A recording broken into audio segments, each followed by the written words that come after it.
Hi guys, how are you? Hope you are doing fine and that you are safe. This video is going to be a chit-chat video, I think, more than a perfume haul. At first, I planned this to be the second part of my birthday perfume haul. But lately, I started to feel very guilty with my perfume purchases.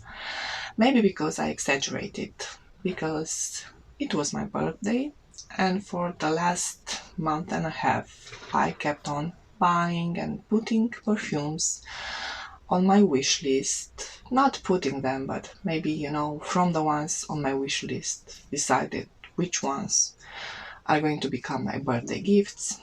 And when I counted all of them, when I realized how many I have now because of this birthday haul, I have started to feel really guilty about this. And to understand, so it's been a while since I'm feeling guilty. Not just this haul, but this was an exaggerated, amount of perfumes that I acquired in a short period of time. And it kind of made me sick with myself. The problem is not just the guilt, but the moment. Because usually the guilt is compensated with the fact that, well, you get something that you really love, you discover something new and beautiful, you are passionate about perfumes, and it makes sense if this brings you joy, if the money that you spend are spent on something that makes you happy, that you are enjoying, that you are using. But at the moment where you feel, I feel that I am feeling the guilt, okay, but I'm not experiencing anymore the joy. So that moment was not very nice. I want to share some information with you regarding my perfume journey, because maybe you want to know something about me, okay, if you are watching my channel. I started like everybody else, experiencing perfumes on my mother, not so much my grandmother, but my mother mostly. She was into perfumes. Then I started to receive perfumes like Clinique Happy when I was a teenager.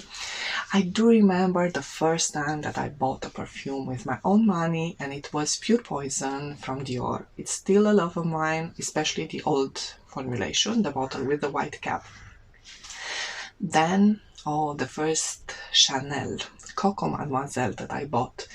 Oh my god, I remember the process, saving the money, contacting my friend from Paris because they had a great deal on Christmas time. They had like 20% off or 25% off, I think, if you had your loyalty card at Maison. And she had it, and she was very glad to use it for my perfume and for one of hers.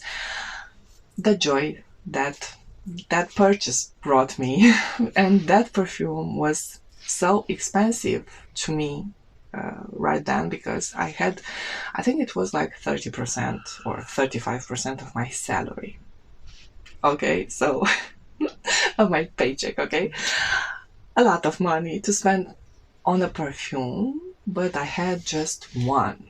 It was my signature. Then I started to like more perfumes, and maybe I reached like 5 perfumes in my collection, especially when my first son was born. I started, because I had a lot of sleepless nights, and I started to watch things on YouTube, perfume reviews in English, because I wanted the subtitle. I didn't want to have the volume too high. And unfortunately in my language you don't have subtitles available, so I started to watch the reviews in English. I became more and more passionate about perfumes. I liked to visit Sephora, Marionneau and other perfume stores and just to test all the perfumes that I heard about. And then COVID came. and were locked in our houses. I was not able, to make those trips to relieve the stress, I don't know, to experience perfumes. I started to blind buy perfumes. Not a lot at first. One every few months. I started to feel guilty because some of those purchases were a big fail for me. And I didn't have the information what to do with the perfumes that I didn't like. I ended up usually gifting them to friends or my mother. I was still in control with these purchase habits of mine. And then I joined some Facebook groups that are dedicated to perfume lovers like me. Oh, and then I started to sample perfumes that I heard about and that were not available even in the perfume stores that are in my town. I paid a lot for decants, so much that maybe I could have bought at least 2 or 3 full bottles. Yes, I know. Maybe not very expensive perfume bottles, but anyway, I'm very curious, to test, to know, to experience perfumes. I realized on the Facebook groups that I joined that you can sell your perfumes. Wow. So this was great because now if I bought something that I didn't like, I could put on sale, declutter, so less guilt about the purchase. But this also empowered me to buy more, to blind buy more. And and you can make splits on Facebook groups, so you can buy a big bottle and you can split it with others and just keep 50 milliliter. So it makes more sense, right? And you are feeling less guilty about those type of purchases. I remember my first split on that group, and yes, I was happy with that purchase. I was happy with that perfume. I really wanted it. And the split is nice because it makes you work for something that you really want. It means some effort from your part. You have to buy decant bottles, you have to do the decants, you have to contact people, buy everything that is needed to make the split. And you have that satisfaction that only hard work sometimes can give you. But after a while, I realized that the more I bought, I was not feeling the same joy, even if I liked the perfume. So, where is the point? If you are not happy about what you are buying. Okay, you might feel guilty. I'm having something here, sorry. You might feel guilty about the purchase, but it compensates with the joy that you are feeling because you finally get what you have dreamed about. It is your loved perfume, the one that you saved for. It was on your wish list for like a year or two. You get my point. But if you keep on buying and you no longer feel the joy, why? Why are you doing that? I kept telling myself, but I needed like a cold shower, and that was provided by counting all the perfumes that I got for my birthday, and I was not happy with myself. I felt remorse. I realized that a little bit I went into financial problems with this compulsion, addiction of mine, and it's not okay to do that.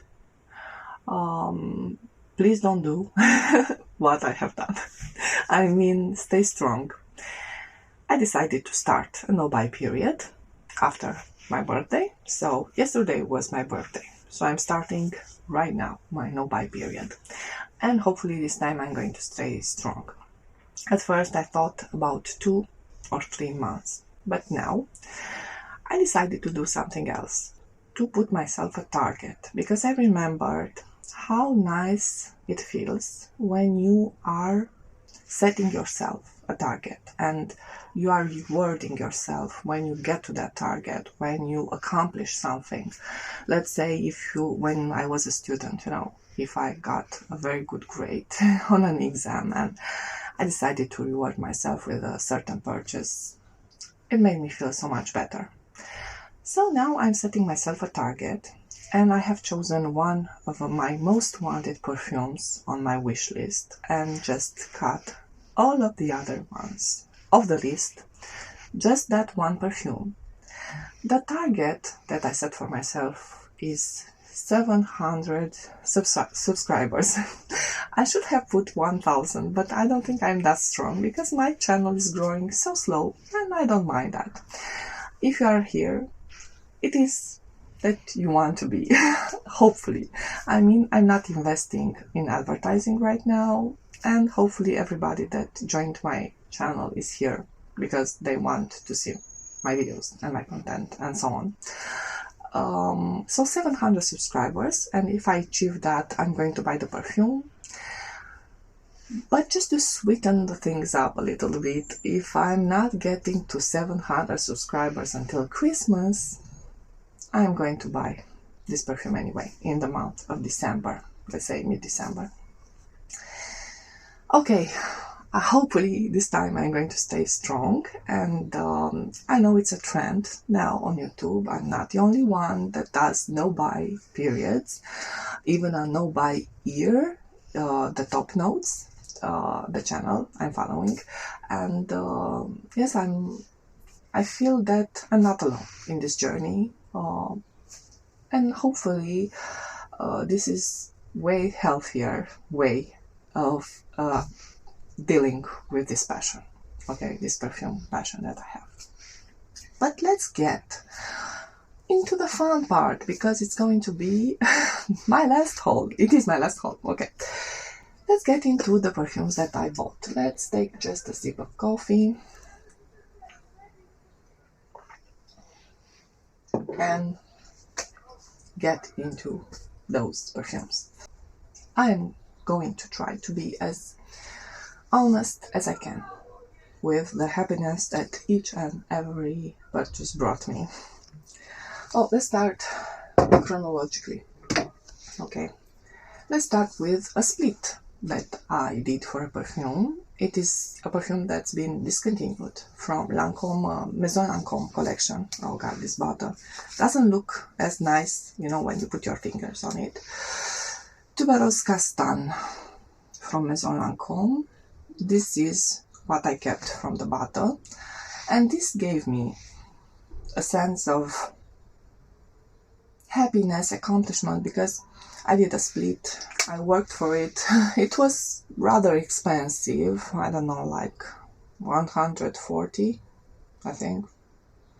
No, 160, dare I say. Yes, 160 euros. So a lot of money for just one bottle of perfume, at least for myself. And I did a split. I shared this perfume with others. Do I like this perfume? Yes, I do.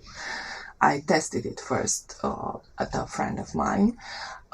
This is a creamy gourmand tuberose, and to me it smells how I would have imagined Love Tuberose from Amouage to smell. I really love Amouage as a brand.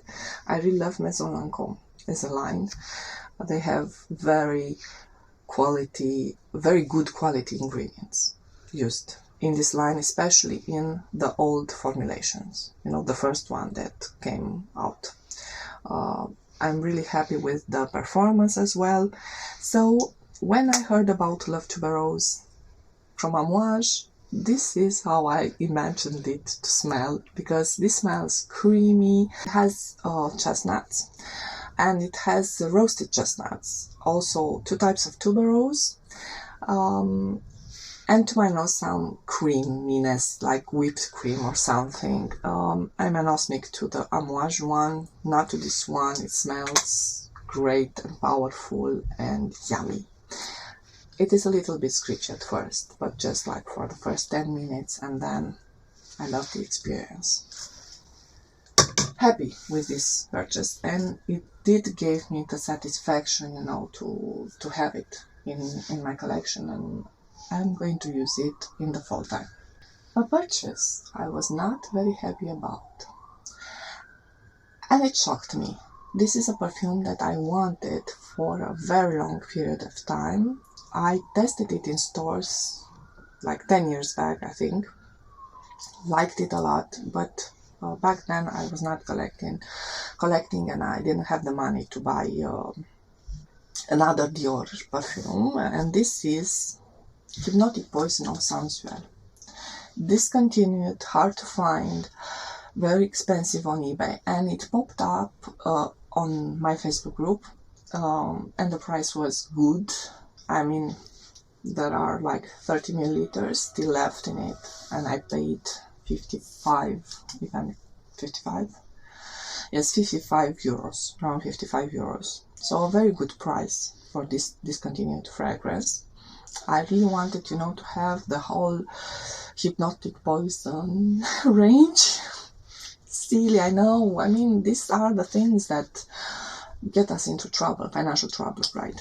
So I'm not going to spray it because I'm saving it, even if I'm not very happy about this purchase. So I remembered it differently, and that's the fact. I mean, we are evolving. My taste back then was different. Now it feels too sweet, too cloying, and too floral somehow. So I know Gabby from the Fragrantician, told me that Hypnotic Poison, the original Eau de Toilette, is still better. Never mind the Eau Sensuelle, when I told her I'm looking for this.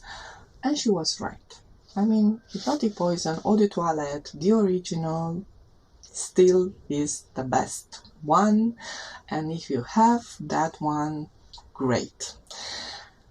Maybe I'm tempted to find an original version of that one, but not for now. I'm being a good girl. I'm not sure if I'm going to declutter this one. It was very hard to find, and maybe in winter I'm going to change my mind about it. And it's another thing that bothers me when you are chasing discontinued, hard to find fragrances. If you buy a very big bottle, like I bought from Pure Poison, almost a full 100 milliliter, you are using it, because let's face it, if I have 70 perfumes or more in my collection, I'm not going to finish a bottle very soon. So I can enjoy it and not feel stressed about it. But this one, 30 milliliters, even if I like it, what if I really, really like it?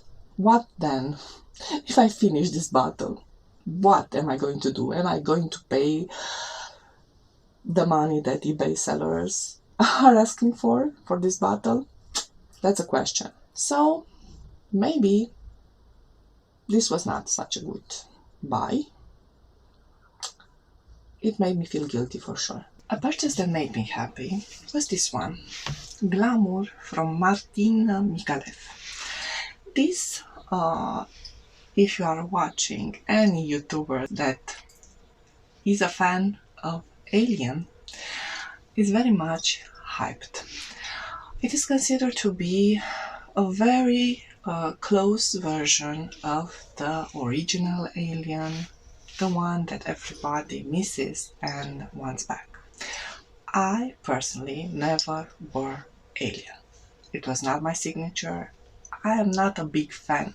I like Alien, but it was just not my scent. Actually, the original Alien gave me like a sore throat when I wore it. I think I tried it twice or even 3 times because it was so much hyped, you know, and it was not for me. I don't know if it was like an allergic reaction.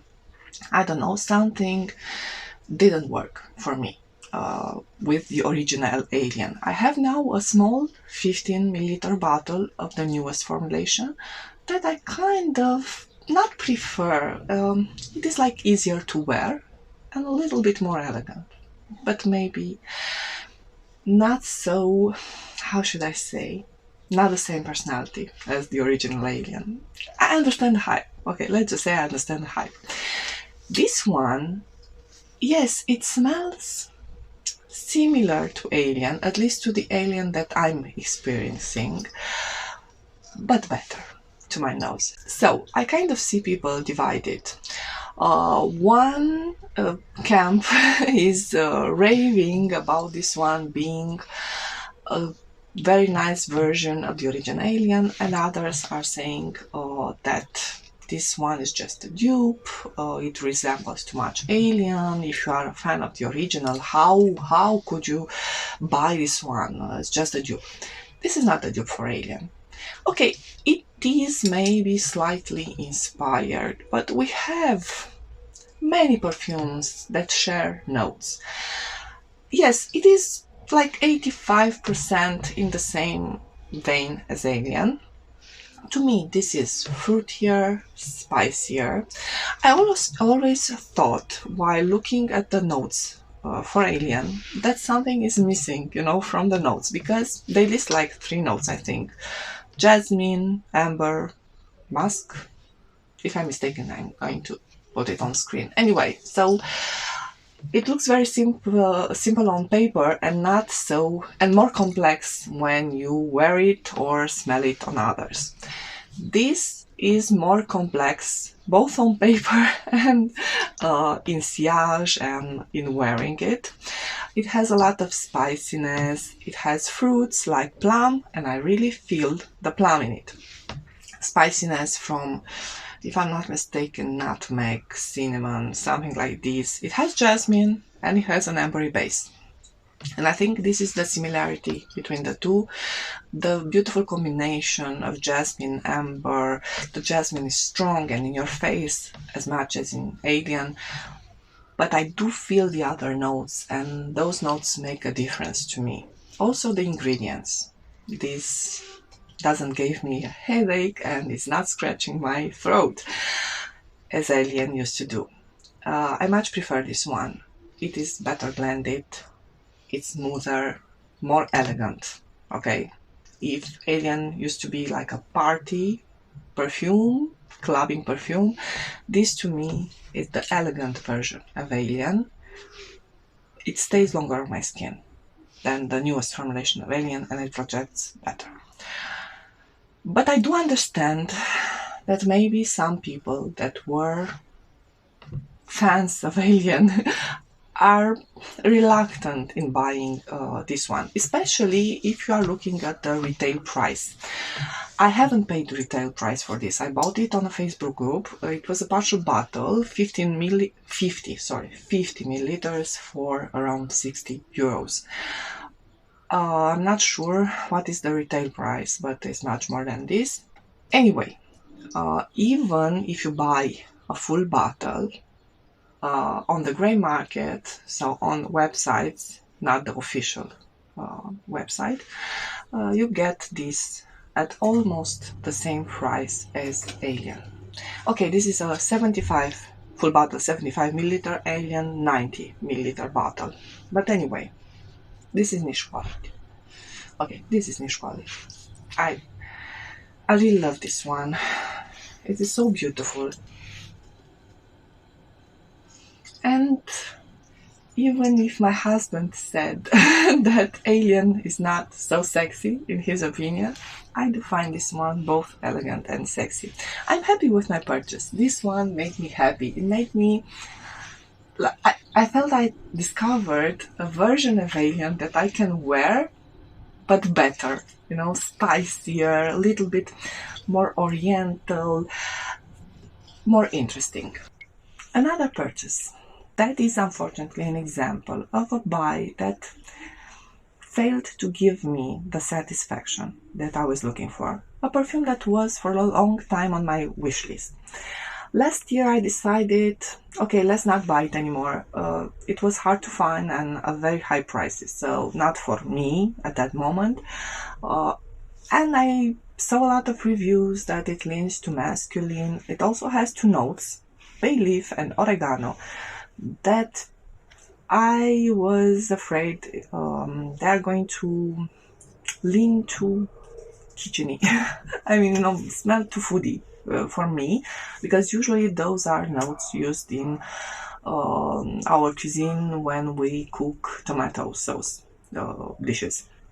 So I had a chance to test it in Barcelona with my husband. We both liked it. I think he liked it more because it leans more masculine. And this is Ambre Sultan from Serge Lutens. So was like an impulse buy, even if it was on my wish list. I kind of forgot about it, and then I saw it on a website at a very good price, around 50 euros for 50 milliliter tester bottle. Decided, okay, I want it. I used to want it in my collection. Why not buy it? How does it smell? So let's spray it on my hand. This is one of those perfumes that you need to spray it on your hand to experience it. And to be honest, it smells on me much better in like half an hour, 1 hour. At first, it is very aromatic. Yes, I definitely can smell something like oregano and bay leaf. And in this first half an hour, 1 hour, it smells quite masculine on my skin. After that, the vanilla, the amber accord is more pronounced, and then it becomes unisex. I feel more comfortable wearing it. It smells good. It smells yummy. I'm definitely going to enjoy this on my husband more. Let's face it. But I'm going to give it more tries during winter time, because I think it's going to smell much better then.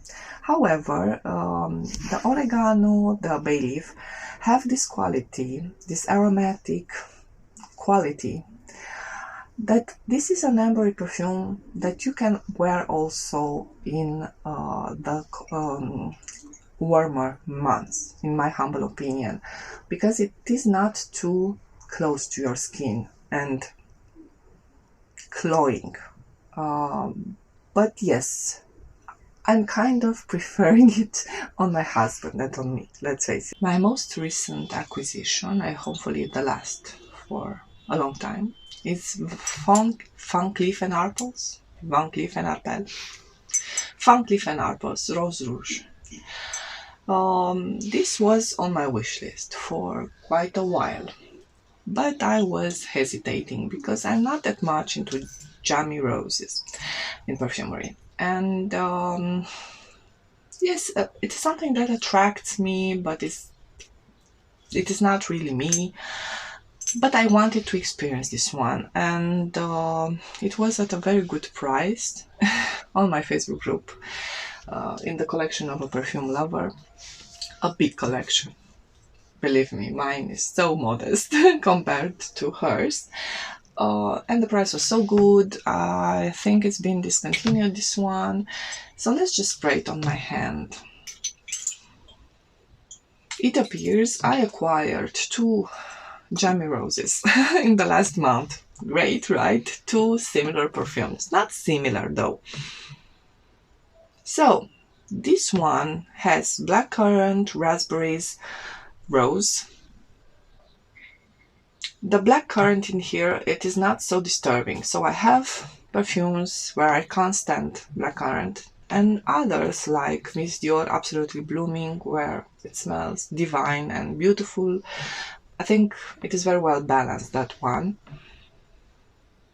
This one, yes, I can smell it in the beginning, but it is not that disturbing, and it settles down quite quickly. This is a sweet, sweet rose scent that in the first half an hour, almost an hour, smells quite similar to Rose Berberanza from Maison Lancome, the one that was discontinued and that some people liked, some didn't, because it had a pistachio note, I think, that was a little bit off-putting in the beginning. I had a decant of that one, and this one, yes, it resembles a lot Rose Berberanza, but without that pistachio note.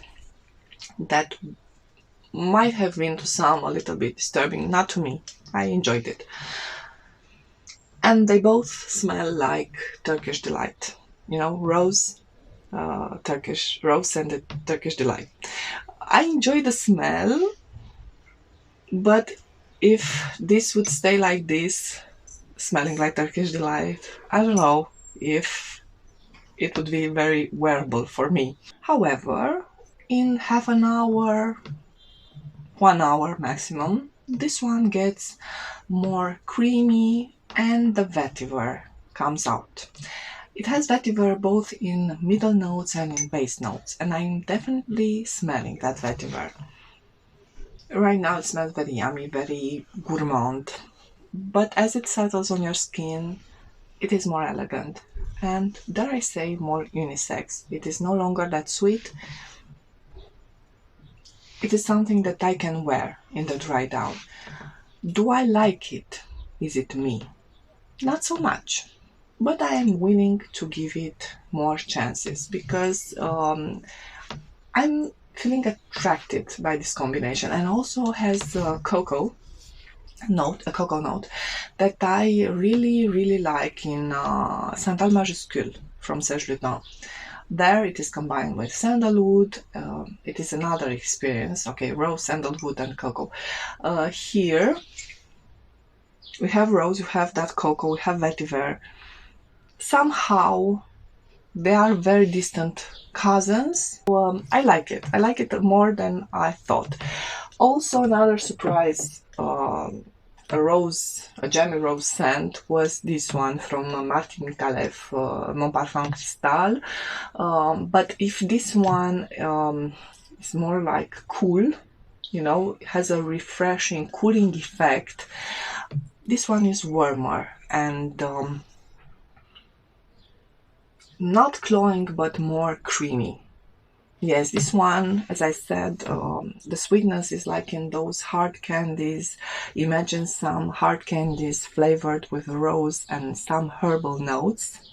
To me, this is how it smells. And the feeling that you get, you know, when you crunch them, it is like a cooling effect, you know, when you have one of those hard candies. While this one, if it was a dessert, yes, definitely Turkish Delight. At least in the beginning, you know. Yes, I'm happy with my two jammy roses. And I'm going to stop at these two, hopefully, for a long period of time. How about you? How about your perfume addiction, perfume passion? How are you dealing with the compulsion to buy new perfumes over and over again? Do you have the time to experience all the perfumes in your collection? Please let me know if you are entering a no-buy phase. If you are in a no-buy phase, how is it working for you? Please give me some tips, you know, to make this decision work. If you like this video, please give me a thumbs up. Please subscribe to my channel if you want to see more of my videos, and don't forget to hit the notification bell. Stay safe. Bye bye.